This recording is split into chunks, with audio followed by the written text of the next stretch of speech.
Hello, I'm Tracy Pollitt. I'm sure you recognize me from the Cherryville Branch Library. I am your guest reader for Chapter 9, which is titled Negotiation.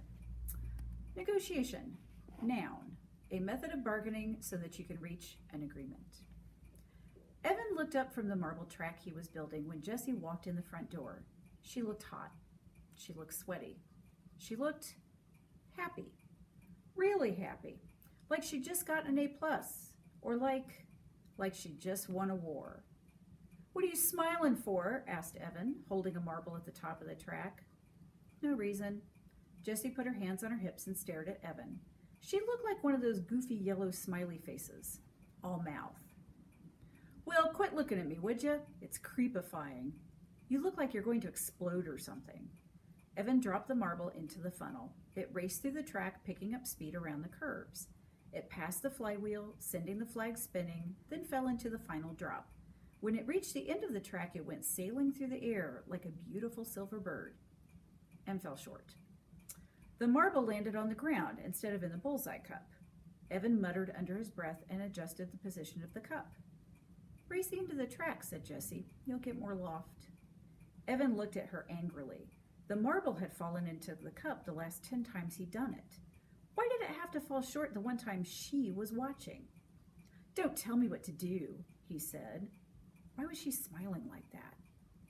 "I didn't tell you what to do," she said. "I just made a suggestion. Take it or leave it." She turned to walk up the stairs. "Grumpminster Fink," she tossed over her shoulder. Evan threw a marble at her disappearing back, but missed by a mile. Well, he hadn't really been aiming anyway. He just wanted that feeling of throwing something.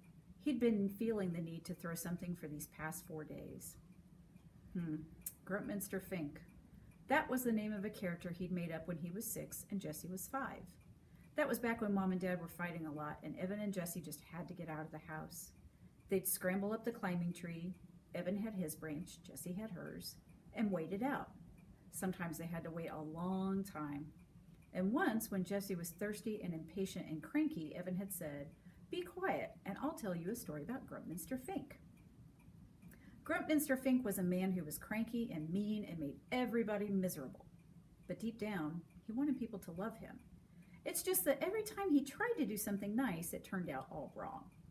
Evan had made up a lot of stories about Mr. Fink in that tree, but after Dad left, there just weren't any more stories to tell. No one in the whole world, besides Jessie and Evan, knew about Grumpminster Fink, and Evan hadn't thought about him in years. "Hey!" he said sharply. He heard Jessie stop at the top of the stairs, but she didn't come down. "Do you want to call this whole thing off?" he asked. "What?" she shouted. This lemonade war," he said. "Call it off?" "Yeah," he said. "Just say nobody wins and nobody loses." Jessie walked down the stairs and stood with her arms crossed. Evan looked at her. He missed her. He'd spent the whole day, the third to last day before school started, by himself. It stunk. It totally stunk. If Jessie had been around, and they hadn't been fighting with each other, they could have played air hockey, or made pretzels, or built a marble track with twice as many gizmos that launched the marble into the bullseye cup every time. Jessie was very precise. She was good at get the marble to go into the cup. "What do you say?" he asked. Jessie looked puzzled. "I don't know," she said, frowning. "You see, Megan she..." Evan felt his face go hot. Megan Moriarty. Every time he thought of her, his throat got all squeezed and scratchy. It was like the allergic reaction he had if he accidentally ate a shrimp. "You told Megan Moriarty about everything?" he asked, feeling itchy all over. "No. Well, what everything?" asked Jessie. Evan thought she looked like a fish caught in a net. "You did." And suddenly Evan knew exactly why Jessie had been smiling when she walked in the door, and why she didn't want to call off the war. She'd done it. Again. She had figured out some way to show the world just how stupid he was. Like the time he'd come home with 100% on his weekly spelling quiz.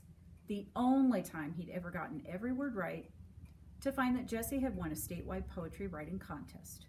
He'd thrown his paper into the trash without even telling his mom. What was the point? Evan didn't know how, but somehow Jessie found a way to earn more than $103. She was going to beat him. And Megan Moriarty knew all about it. And she would tell everyone else. All the girls would know. Paul would know, and Ryan, and Adam, and Jack. Scott Spencer would know. Can you believe it? He lost his little sister, the one who's going to be in our class. What a loser. You know what? He said, pushing past her. Forget it. Just forget I said anything. The war is on. O-N. Prepare to die. And that is the end of chapter 9.